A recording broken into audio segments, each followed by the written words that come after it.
El tema de hoy se titula Perdona nuestras deudas. Y es un tema difícil, como quizás casi todos los sábados que predico son temas difíciles, porque tienen que ver con nuestra vida y tienen que ver con el hecho de si estamos dispuestos a ir hasta el final, como decía la canción, no vuelvo atrás, o cuando las cosas se hacen difíciles,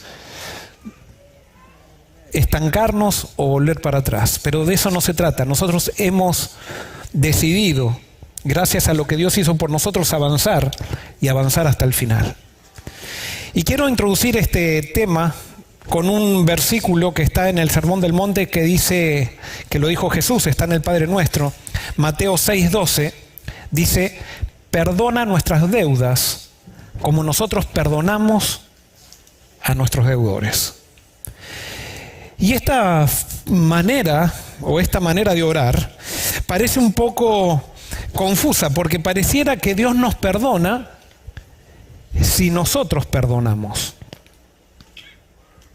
Y entonces, si yo quiero que Dios me perdone, tengo que perdonar. Y si esa es nuestra conclusión, no estaríamos del todo correctos al llegar a esa conclusión. No es que Dios me pide que yo perdone para que Él me perdone. ¿Por qué? Porque si nosotros analizamos el mensaje de la Biblia, nosotros vemos que Dios ya nos ha perdonado a todos. Dios ya nos dio el perdón en Cristo. Es más, cuando Adán y Eva pecaron, el perdón fue ofrecido en el mismo momento que ellos pecaron. El perdón siempre ha estado, y el perdón siempre está, y el perdón siempre estará. El gran problema es que nosotros en nuestro interior creamos realidades que muchas veces no están de acuerdo con la realidad del cielo. Entonces, cuando nosotros cortamos nuestra relación con el ser humano, entonces pensamos que Dios corta nuestra relación con nosotros. Cuando nosotros no perdonamos, entonces nos cuesta descubrir el perdón de Dios.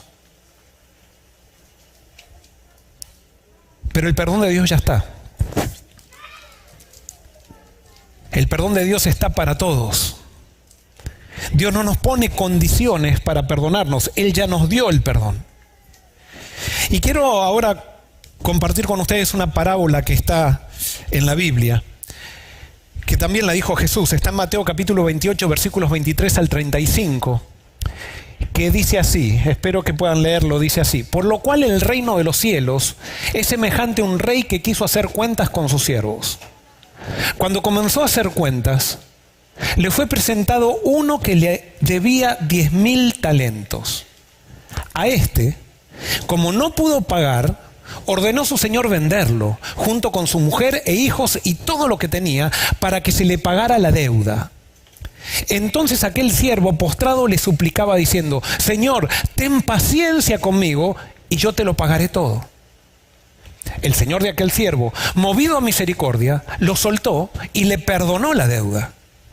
Pero saliendo aquel siervo, halló a uno de sus consiervos que le debía 100 denarios, y agarrándolo, lo ahogaba diciendo: págame lo que me debes. Entonces su consiervo, postrándose a sus pies, le rogaba diciendo: ten paciencia conmigo y yo te lo pagaré todo. Pero él no quiso, sino que fue y lo echó en la cárcel hasta que pagara la deuda. Vamos a analizar algunos aspectos, pero yo hice como se terminaba acá la parábola, pero la parábola sigue, y quizás esto también lo vamos a ver más adelante, esto. Pero entonces vamos a ver los personajes de esta parábola. El rey. ¿A quién representa el rey? ¿Están seguros que a Dios? ¿Será que Dios en algún momento no perdona? Y ¿saben qué? Sí, yo puse, no se hagan problema, yo puse a Dios también. Pero no es al Dios real, sino es a lo que nosotros percibimos de Dios. A eso representa, a mi criterio, a eso representa la parábola. Cómo nosotros percibimos a Dios. Después está el deudor 1. ¿A quién representa el deudor 1? ¿A quién representa? Muy bien, a nosotros. Tenemos el deudor 2. ¿A quién representa el deudor 2? Muy bien, a nuestro prójimo, a los que nos rodean. Y tenemos entonces los verdugos. ¿A quién representan los verdugos? ¿A quién representan? A mi criterio, los verdugos representan a la culpa. No hay nada peor que sentir o experimentar culpa. Es el peor sentimiento que podemos experimentar. Y es por eso que el sentimiento de culpa fue lo que reventó el corazón de Jesús. Se nos dice que Dios cargó nuestra culpa sobre Jesús y Jesús sintió nuestra culpa y fue tan fuerte la culpa que sintió Jesús que se le reventó el corazón. Eso es la culpa. No hay peor sentimiento que la culpa. Es más, la culpa es peor incluso que el dolor físico. Y después tenemos la cárcel. ¿Qué significa la cárcel? Yo creo que en esta parábola la cárcel simboliza nuestro resentimiento. Cuando nosotros vivimos en resentimiento, vivimos en una cárcel que es imposible de liberarnos. Y por eso esta parábola habla de todas estas cosas. Y vamos a ver, la parábola esta tiene un problema. ¿Y cuál es el problema que describe esta parábola? ¿Cuál es el problema que había en esta parábola? ¿Cuál era el problema? Es un problema que quizás tú tienes también, hablando de él todos los días. ¿Cómo? Muy bien, una deuda. Hay deudas. Y ese es el problema de la parábola. Hay deudas. Y hay dos deudas en la parábola. Está la primera deuda, que equiparado con, digamos, los valores de ahora, con la inflación y todo esto, esta deuda es más o menos 15 millones de dólares que tenía el deudor número 1 con el rey. Y después tenemos otra deuda, la deuda número 2 del deudor 2, que equivaldría a unos $1.000. El primer deudor debe 15 millones y entonces en ese contexto dice cuál era el problema del deudor 1. Entonces aquel siervo postrado le suplicaba diciendo: Señor, ten paciencia conmigo y yo te lo pagaré todo. ¿Cuál era el problema que tenía el deudor 1? ¿Cuál era el problema? Era la deuda. Pero ¿cuál era el mayor problema que tenía el deudor 1? ¿Cuál era el mayor problema? Que él pensaba que podía pagar esa deuda y eso hacía su problema aún mayor. Él no se daba cuenta que él no tenía la posibilidad de pagar esa deuda y sin embargo él le pide compasión al Señor, dice: ten paciencia conmigo y yo te la pagaré toda. No le está pidiendo perdón, le está pidiendo que simplemente lo espere en el tiempo, porque en el tiempo él se la va a pagar.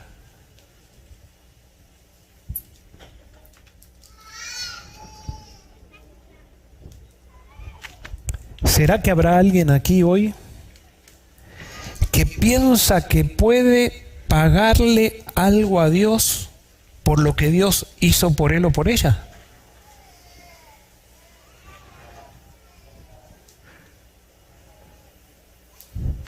El problema que tenía este deudor era que pensaba que podía pagar la deuda.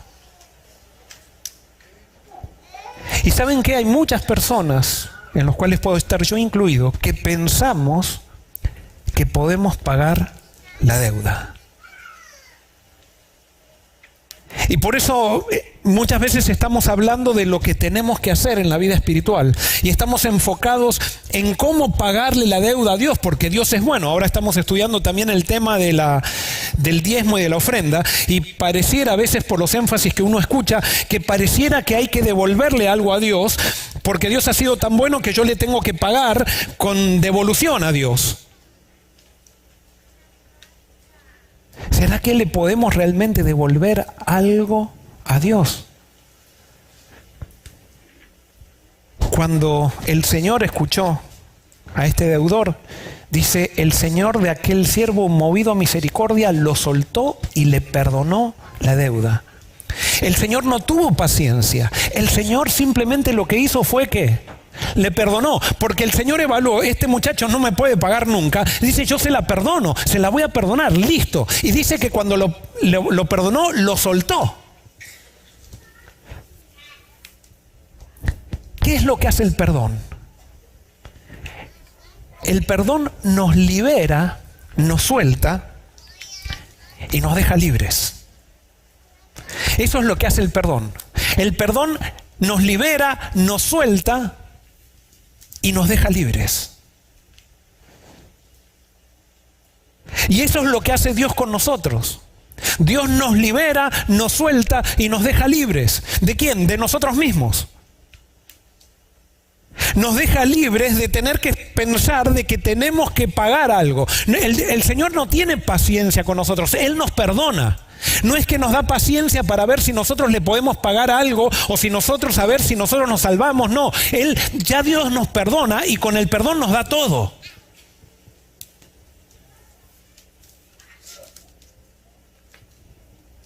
Pero el problema es que aparentemente el primer deudor nunca pensó que el rey lo perdonó.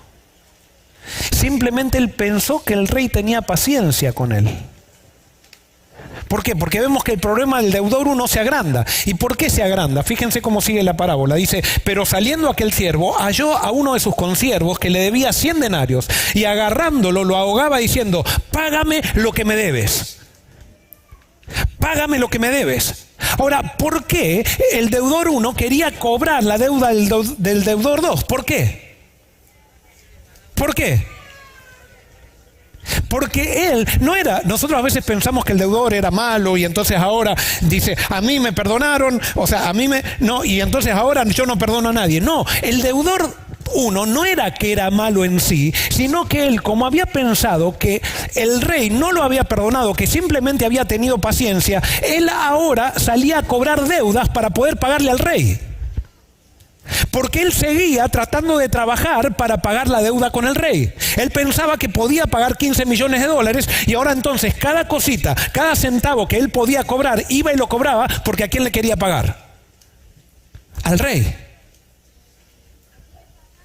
No, el rey lo había perdonado. El problema del deudor 1 no era que era avaro, no era que quería cobrar deudas, sino que no había creído en el perdón total del rey. Él vivía para cobrar deudas. ¿Has conocido a alguien que vive para cobrar deudas? Bueno, estoy hablando ahora de deudas, no un acreedor, sino esa persona que está siempre encontrando los errores de todo el mundo y cobrando deudas. Esa persona que dice, a mí que no me la hagan, porque el día que me la hacen se acabó. Esa es una persona que no ha entendido lo que el rey ha hecho con él o con ella. Y por eso acá encontramos un principio. Cuando no creemos en el perdón total de Dios, ahogamos a los que nos rodean con nuestras exigencias. Cuando nosotros no entendemos bien el perdón de Dios, cuando nosotros no entendemos bien quién es Dios, ahogamos a los que nos rodean con nuestras exigencias.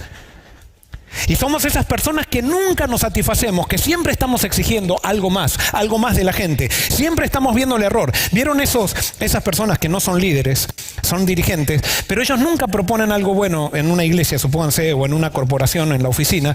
Nunca tienen una solución para las cosas. Siempre están para señalar errores.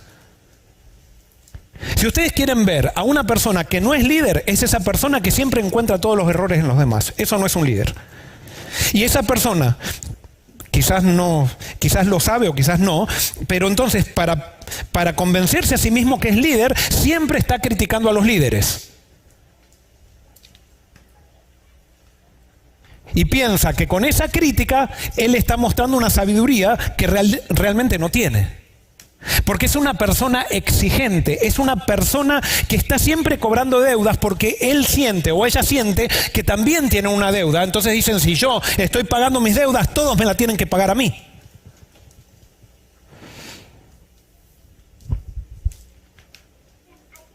Sigue diciendo la parábola, entonces su consiervo postrándose a sus pies le rogaba diciendo, ten paciencia conmigo, yo te lo pagaré todo. Pero él no quiso. sino que fue y lo echó en la cárcel hasta que pagara la deuda. Tienes que pagarme la deuda de $1,000 porque yo tengo una deuda de $15 millones. El que no perdona es porque nunca creyó en el perdón de sí mismo.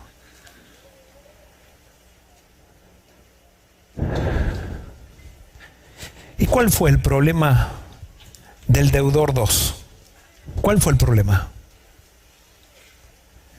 ¿Cuál fue el problema del deudor 2? ¿Saben cuál fue el problema? Encontrarse con el deudor 1. Yo lo defino así: el problema del deudor 2 fue equivocarse con aquel que sentía que tenía una deuda con el rey. Porque el que siente que vive para pagar deudas no perdona a nadie.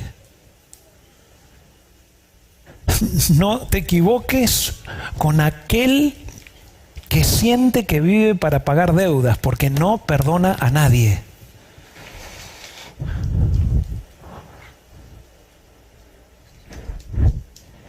Los que viven para pagar deudas no permiten equivocaciones. Porque ellos sienten que ellos no han sido, o sienten que les han dado paciencia para pagar una deuda, pero no que los han perdonado. Y yo te hago una pregunta: ¿tú piensas que Dios tiene paciencia contigo o que Dios te ha perdonado? Y ¿sabes qué? Como tú actúes de acuerdo a la gente que te rodea, allí se muestra cómo tú ves a Dios. Si tú eres exigente con la gente que te rodea, si tú eres exigente con tus hijos, si tú eres exigente con los líderes de la iglesia, o con la junta de iglesia, o con los miembros de iglesia, si tú eres exigente con la gente que diriges en tu trabajo, quiere decir entonces que tú piensas que Dios no te ha perdonado, sino que Dios te está teniendo paciencia. Y tú dices: Dios es bueno porque me tiene paciencia. Pero Dios no es bueno porque te tiene paciencia. Dios es bueno porque te perdonó. Dios es bueno porque te soltó. Dios es bueno porque te liberó. No ha tenido simplemente paciencia, te ha liberado.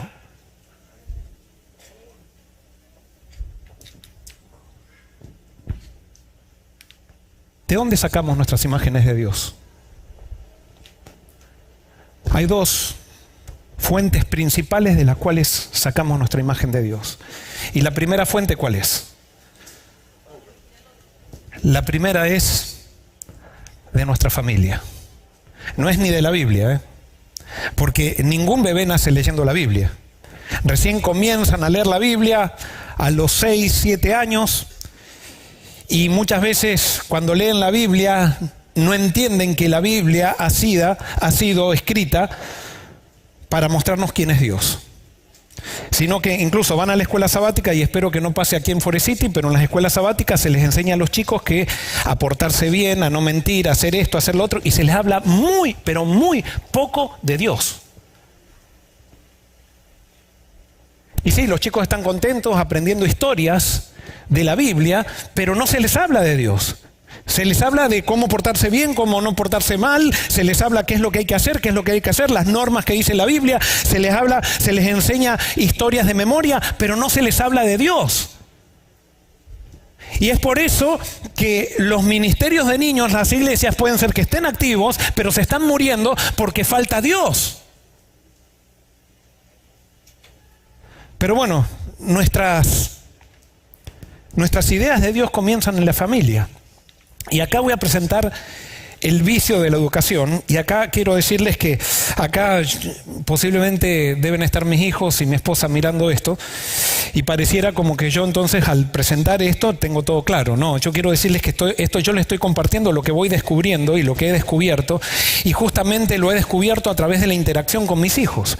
Con mis hijos, gracias a mis hijos, o mejor dicho, gracias a Dios, que los utilizó a mis hijos cuando yo los disciplinaba cuando eran chicos, y todavía, que creo que debe haber disciplina en la casa, pero mis hijos me hicieron preguntas que me hicieron tambalear toda mi manera de ver las cosas.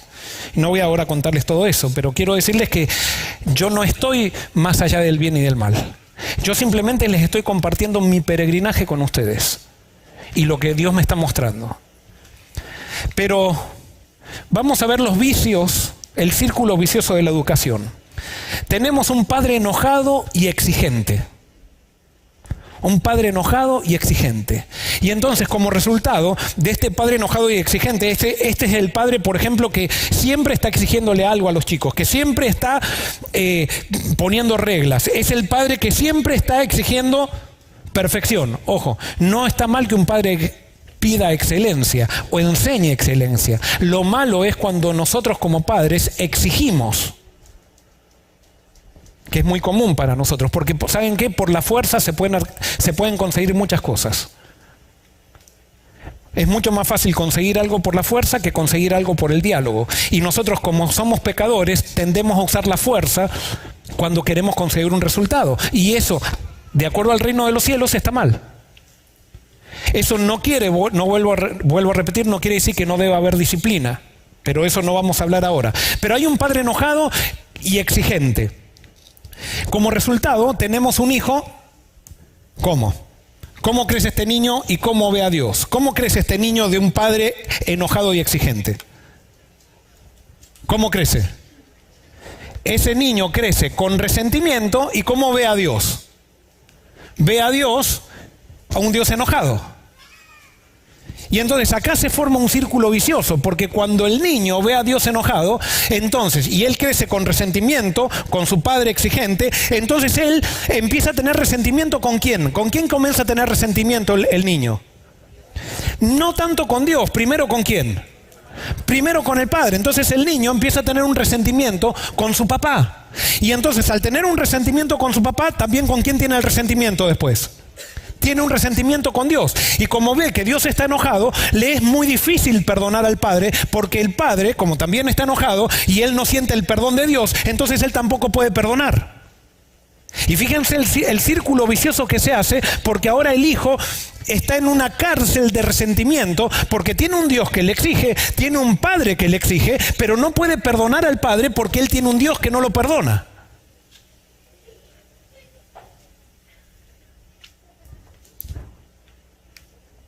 Las madres no se salvan de esto tampoco, ¿eh? Tenemos una madre gritona y exigente.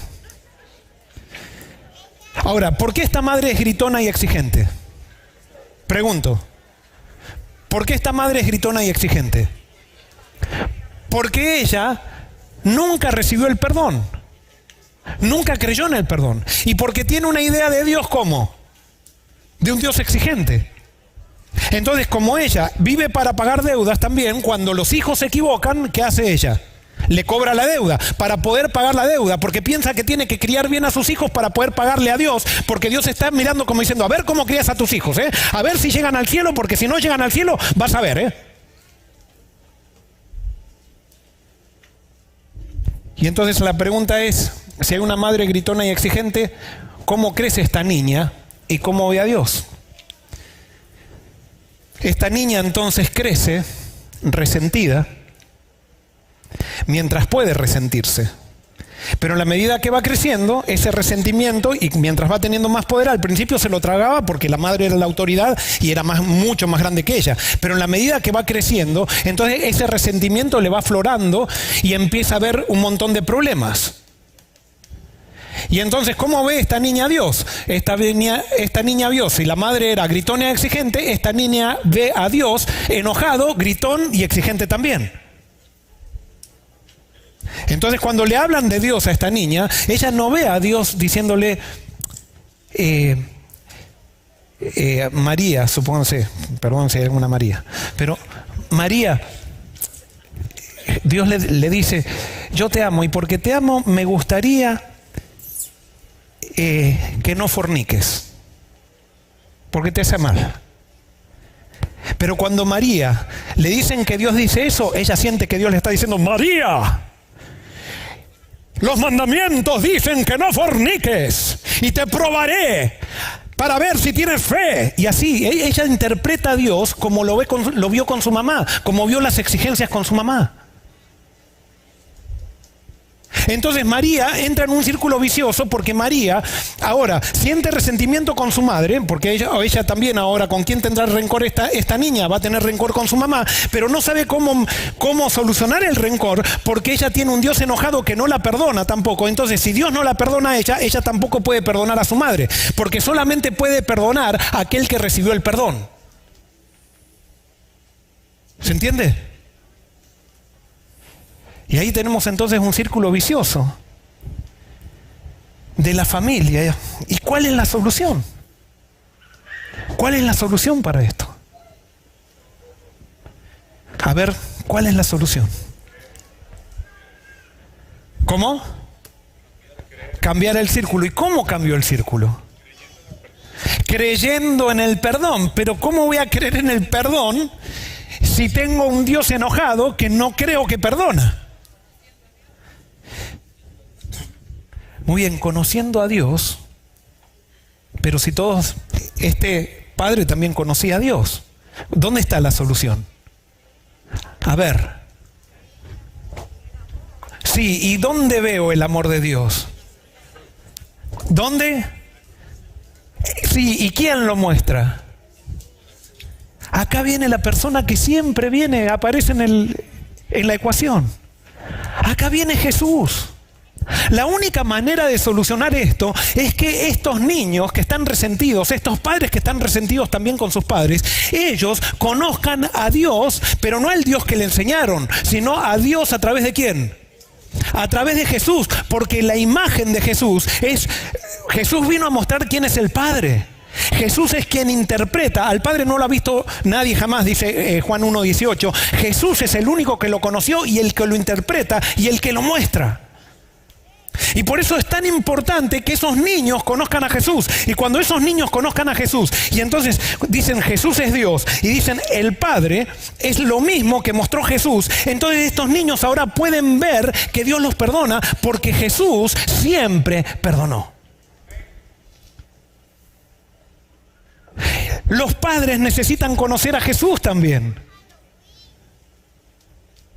para que entonces Jesús haga una diferencia en los padres y esas exigencias exageradas que tenían, se calmen y ellos ahora ya no vivan para exigir a los demás ni para pagar deudas, sino que ahora se sienten perdonados por el Padre y no tienen que criar a nadie para ver si Dios está poniendo una regla, para ver si llegan al cielo o no llegan al cielo, porque cuando Dios nos perdona ya tenemos el cielo desde el momento que nos perdonó. El cielo no está en el futuro, el cielo está en el presente, si es que nosotros queremos creer en que Dios nos ha perdonado. No es que simplemente tiene paciencia, Dios nos perdonó y nos perdonó completamente en Jesús. Cuando esta gente sincera se encuentra con Cristo, entonces Cristo transforma la visión de Dios. Y cuando esos niños se sienten perdonados por Dios y se sienten que Dios, entonces es como lo mostró Jesús, entonces pueden perdonar a sus padres. Cuando estos padres se encuentran con el Dios que muestra Jesús y comienzan a poner su vida, piden el Espíritu Santo para que su vida comience a creer en esa revelación que dio Jesús, entonces ellos comienzan a tratar a sus hijos de manera diferente.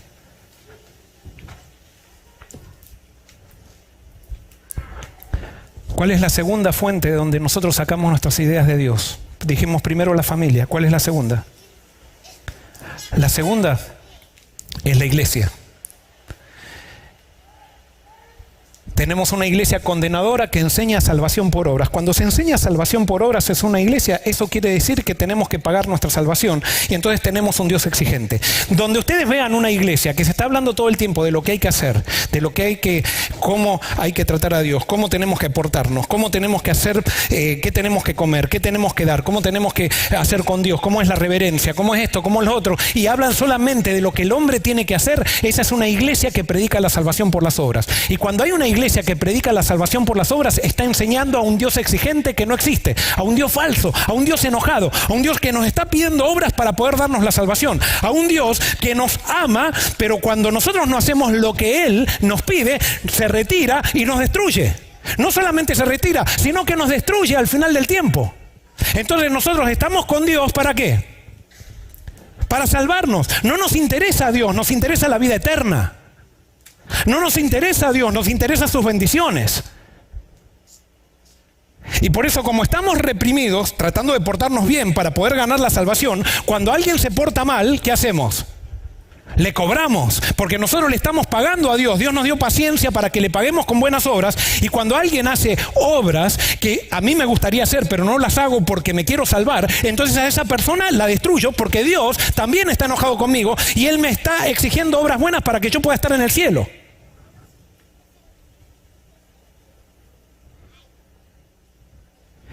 Y entonces, cuando hay una iglesia condenadora que enseña salvación por obras, tenemos miembros que tendrán rencor. Y pregunto acá, ¿con quién tendrán rencor sus miembros y cómo verán a Dios? ¿Con quién tendrán rencor estos miembros? Bueno, ya sabemos cómo ven a Dios estos miembros. Pero ¿con quién van a tener rencor? Muy bien, van a tener rencor con la iglesia. Van a tener rencor con la iglesia. Y muchos de estos miembros se van a ir. Dicen, no quiero saber más nada. Dicen, no quiero saber más nada con esta iglesia. ¿Y saben qué? Es muy sano que lo hagan. Es mucho más sano que quedarse en una iglesia así. Es mucho más sano irse. Pero no es la solución irse de la iglesia. ¿Por qué? Porque todavía tengo tergiversada mi imagen de Dios. Y hay personas que dicen, no, pastor, yo conozco muchas iglesias de condenadoras y que predican la salvación por obras y están llenas. ¿Y por qué están llenas? Analicen esas iglesias que están llenas porque quieren salvarse, pero están todos peleados entre ellos. Vayan a una junta de estas iglesias condenadoras y exigentes y van a ver que en esa junta solamente lo que hace la gente es pelearse. Y entonces tenemos las famosas frases que dicen, no, esta persona recién se bautizó, no la metan en la junta porque a ver si se desanima. ¿Y quiénes están en la junta? Los líderes de la iglesia, que desaniman a una persona nueva. Imagínense una iglesia que enferma que está, que un líder, o sea, los nuevos no pueden ir a la junta porque se van a desanimar de ver a los líderes cómo pelean. Y eso quiero reflexionar para todas las iglesias tóxicas que viven en luchas de poder, que viven en luchas de quién hace el mejor programa, quién hace el menor programa, si me pusieron, si no me pusieron, si me subieron a la plataforma, si no me subieron a la plataforma, si me dieron dinero, si no me dieron dinero. Y esas iglesias se están muriendo de rencor y de resentimiento.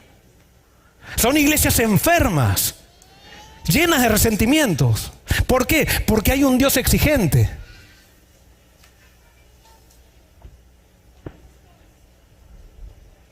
¿Cuál es la solución para esta iglesia, para este tipo de iglesias? ¿Cuál es la solución? ¿Cuál es la solución? Ya lo saben, yo sé que es tan obvia la pregunta, pero lo pueden responder. ¿Cuál es la solución? Jesús. La solución es Jesús. Y cuando comenzamos a predicar a Jesús desde el púlpito, cuando empezamos a predicar a Jesús en las escuelas sabáticas, cuando empezamos a mostrar a Jesús en las escuelas sabáticas de niños, cuando empezamos a mostrar a Jesús en Conquistadores, entonces las iglesias comienzan a ver a Dios como realmente es. Y cuando comienzan a ver a Dios como realmente es, entonces ahora tenemos miembros felices. Y entramos a esas iglesias y se respira un ambiente no de perfección, sino un ambiente de cordialidad y de amor.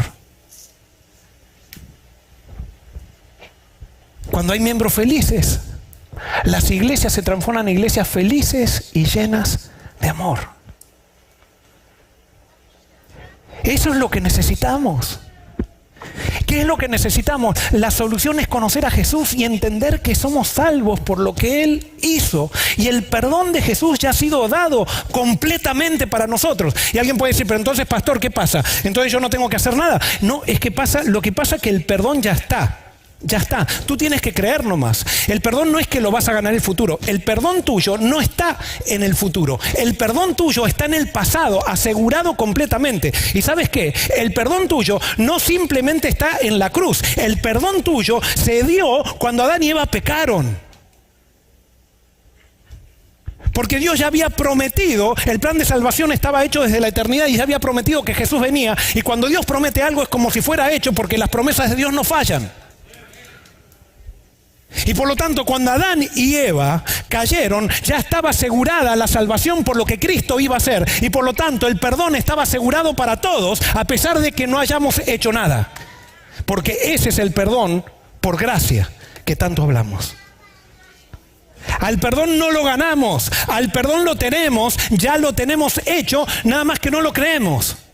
Les hago una pregunta, ¿Hitler tenía el perdón? Sí, nada más que no lo creyó.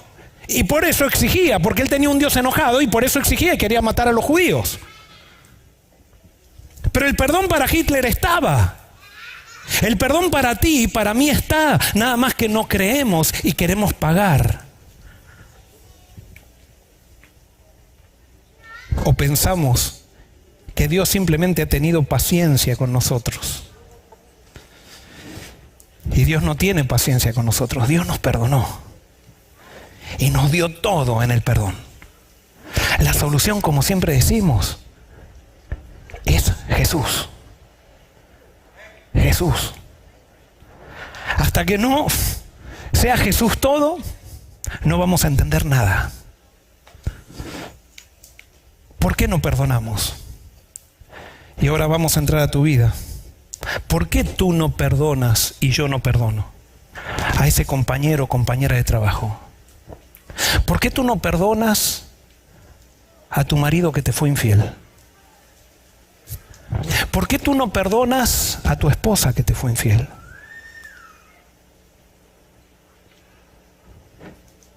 Bien, pastor, usted no lo pasó, no sabe el dolor. Sí, dolor puedes tener. Pero tú no perdonas o te cuesta perdonar porque todavía, o yo, no conocemos a Jesús. O no conocemos para qué vino Jesús. Pensamos que Jesús vino simplemente para mostrarnos que Dios es bueno, pero que se le acaba la paciencia por allí. A Dios nunca se le acaba la paciencia, quiero decirte. Pero va a haber plagas sin misericordia al final del tiempo. Esas plagas sin misericordia, a Dios no se le acaba la misericordia cuando se vienen las plagas. Esas plagas vienen porque la gente rechaza la misericordia de Dios, pero la misericordia de Dios va a estar siempre, porque Dios no cambia. El amor de Dios va a estar siempre porque Dios no cambia. Y gracias a Dios que Él no cambia. Porque eso es lo que nos da seguridad. Gracias a Dios que no cambia. Es por eso que podemos saber que el amor de Dios es incondicional. Y entonces ahora estamos hablando del perdón. Y ¿cuáles son las causas por las cuales surgen problemas de relación con las personas? Ya dijimos que es cuando nosotros no conocemos bien a Dios. Pero las causas por las cuales muchas veces tenemos problemas con las personas es por nuestras diferencias. Y esas diferencias están determinadas de acuerdo a qué? De acuerdo a dónde estamos parados. Y como todos estamos parados en lugares diferentes, entonces dogmáticamente nosotros pensamos que lo que nosotros determinamos como verdad tiene que ser la verdad de todos. Y este dibujo lo ilustra muy bien.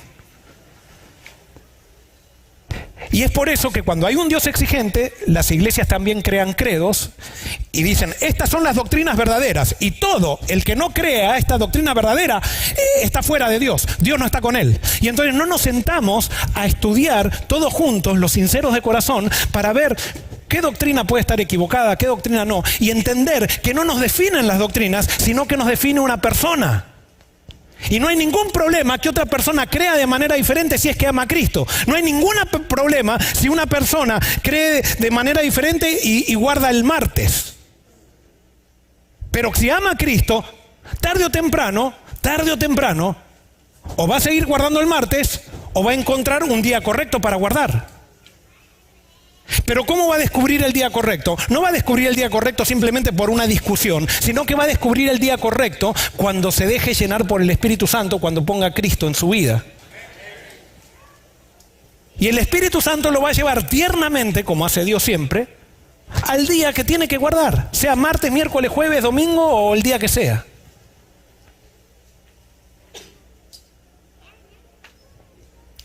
¿Qué hacemos cuando tenemos diferencias o tenemos problemas con alguien en la iglesia? Escuchemos a Jesús. Dice, por tanto, si traes tu ofrenda al altar y allí te acuerdas de que tu hermano tiene algo contra ti, deja allí tu ofrenda delante del altar y anda, reconcíliate primero con tu hermano y entonces ven y presenta tu ofrenda. ¿Tienes un problema con alguien? El que está dando este consejo es Jesús. Por lo tanto, Jesús estaba allí. Entonces, si tú buscas a Jesús, no tardes en solucionar el problema. Ve y habla con tu hermano. Reconociendo que tu visión de Dios puede estar tergiversada. Y si te cuesta perdonar a tu hermano, es porque todavía no has conocido bien a Dios y lo que Dios hizo contigo. Eso es sacarse la viga que tenemos en el ojo. La viga que tenemos en el ojo no es lo que no nos permite ver nuestros errores, sino que la viga que tenemos en el ojo es lo que no nos permite ver quién es Dios. Pero yo cuando conozco quién es Dios, me empiezo a liberar. O me libero para dar libertad a los otros también. Y ya no soy esclavo de sentimientos, de resentimientos. Y quiero simplemente nombrarte cuáles son las características del perdón de Dios. Lo primero, el perdón de Dios es relacional, no es legal. Cuando Dios te perdona con un propósito. Y ese es el propósito, porque vieron que dicen, no, si habla mucho, pastor, del amor de Cristo y del perdón, entonces la gente va a hacer cualquier cosa. Es que Dios no te perdona por perdonarte. Dios te perdona para relacionarse contigo. Y si hay alguien que está relacionado con Cristo, a esa persona Cristo le cambia la vida. No hay nadie que se relacione con Cristo y su vida siga igual. Por ejemplo, te doy un ejemplo. Si tú en tu vida espiritual te entregaste a Cristo, entre comillas, hace 20 años y todavía sigues escuchando la misma música, Cristo no hizo nada en tu vida.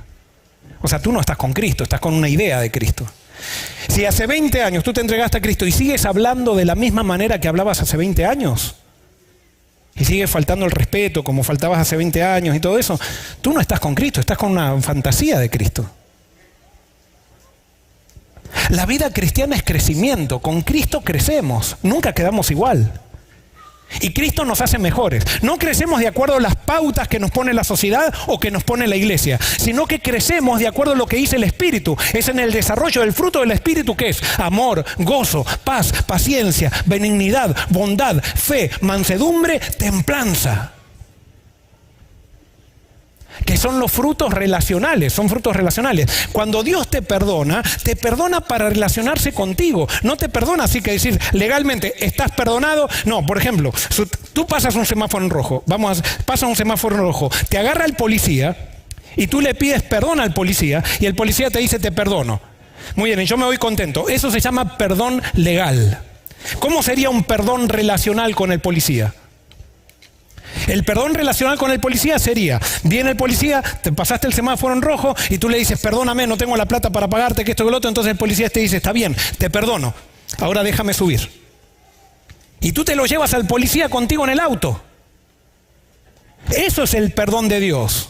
El perdón de Dios no es un perdón legal, ahora te perdoné y ahora andate. No, Dios te perdona porque te ama y te perdona porque el pecado te separó de Él. Y Dios te ama tanto que no soporta vivir lejos tuyo. O lejos de ti, perdón. Él te perdona para vivir con Él. Segundo, el perdón de Dios es incondicional y se ofrece aunque no haya arrepentimiento. Dios te perdona sin que te arrepientas, ya está el perdón. Tú no necesitas nada para ser perdonado, el perdón ya está. Alguien puede decir, a ver, ¿qué prueba bíblica tiene eso? Les hago una pregunta. Cuando Adán y Eva pecaron, ¿cuándo Dios les ofreció la salvación a Adán y Eva? ¿Cuándo? ¿Dios les ofreció la salvación después que se arrepintieron o antes de que se arrepientan? Antes. Si nosotros no podemos ni arrepentirnos, Somos tan pecadores que no podemos ni arrepentirnos. Él les ofrece la salvación y si ellos dijeron que sí, entonces Dios comienza a darnos el arrepentimiento para que vivamos con Él. Pero no es el arrepentimiento la condición para ser perdonado. Yo voy a Cristo, esté arrepentido o no, y Cristo me perdona, y no es que me perdona, Cristo ya me perdonó. Lo que pasa es que cuando estoy lejos de Cristo, pienso que el perdón está en el futuro, pero cuando estoy cerca de Él, Cristo me muestra que mi perdón ha sido asegurado en el pasado. Y ha sido asegurado completamente. Por lo tanto, yo con fe, cada vez que me equivoco, puedo ir a Cristo porque el perdón ya ha sido dado en Él. ¿Se entiende? Otra característica del perdón de Dios es la reconciliación se da cuando el ofensor acepta el aspecto relacional del perdón. Dios se relaciona contigo cuando tú aceptas relacionarte con Él. Pero si tú no te quieres relacionar con Dios, Dios no se reconcilia contigo. El padre del hijo pródigo salió todos los días a la puerta de la casa a recibirlo. Pero no fue a buscarlo al chiquero en el sentido de ir a vivir con el hijo al chiquero. Él simplemente dejó que el hijo se diera cuenta que el chiquero no le traía ninguna solución. Y el amor del padre hizo que el hijo esté dispuesto a salir del chiquero y volver a él. Fíjense lo que dice esta cita. No debemos pensar que a menos que confiesen su culpa los que nos han hecho daño, tenemos razón para no perdonarlos. Sin duda es un deber humillar el corazón por el arrepentimiento y la confesión. Pero hemos de tener un espíritu compasivo hacia los que han pecado contra nosotros, confiesen o no sus faltas. O sea que si Dios me perdonó a mí en el pasado, sin que yo haga nada, Dios a través de Cristo quiere también que tú perdones a alguien sin que esa persona incluso se arrepienta. Que ya la perdones. ¡Qué liberación! Por mucho que nos hayan ofendido, no debemos pensar de continuo en los agravios que hemos sufrido, ni compadecernos de nosotros mismos por los daños. Así como esperamos que Dios perdone nuestras ofensas, debemos perdonar a todos los que nos han hecho mal.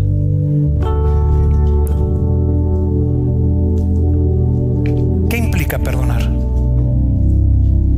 ¿Qué es lo que implica?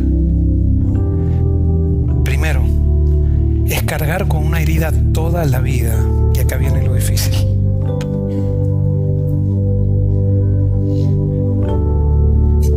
Perdonar quiere decir que tú vas a aceptar llevar una herida que te hicieron toda la vida. Porque cuando Cristo te perdonó, decidió llevar tus heridas y las mías que le causamos por la eternidad, para que tú lleves la herida que te causa el perdón que ofreces hasta su segunda venida. Sí, el perdón es sacrificio. Y cuando tú decides perdonar a alguien que te ofendió, a alguien que te hizo daño, Dios te está dando la oportunidad de parecerte a Él. Y vas a tener que cargar con esa herida, pero solamente hasta su segunda venida. Desde allí en adelante, Jesús las cargará por la eternidad. ¿Qué implica perdonar? Es otorgar libre absolución por la herida. No vas a pedir que te compensen la herida.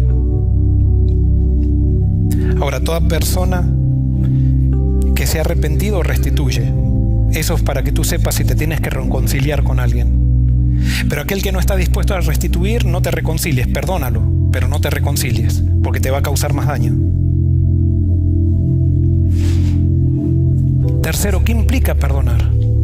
Abandonar todo pedido de compensación. Y cuarto, es disposición a abandonar el resentimiento. Termina la parábola diciendo: viendo sus consiervos lo que pasaba, se entristecieron mucho y fueron y refirieron a su señor todo lo que había pasado. Entonces, llamándolo, su señor le dijo: siervo malvado, toda aquella deuda te perdoné porque me rogaste. ¿No debías tú también tener misericordia de tu consiervo, como yo tuve misericordia de ti?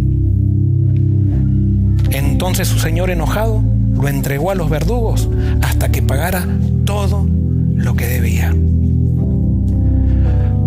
Cuando tú tienes a alguien al lado tuyo, alguien que te hizo daño, y Dios te llama a perdonarlo, te está dando la oportunidad de liberarte.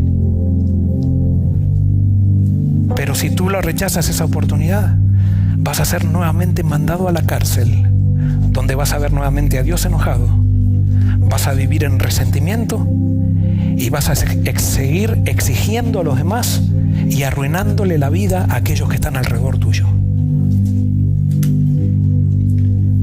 El resentimiento es como ingerir veneno y esperar que tu enemigo muera.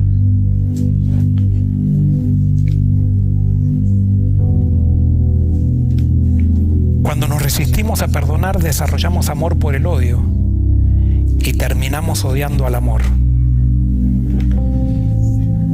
Cuando perdonamos genuinamente, liberamos a un prisionero y luego descubrimos que el prisionero que liberamos éramos nosotros. ¿Quieres ser libre? Hoy Dios no te está invitando a que perdones simplemente. Él te está invitando a que vayas a Jesús.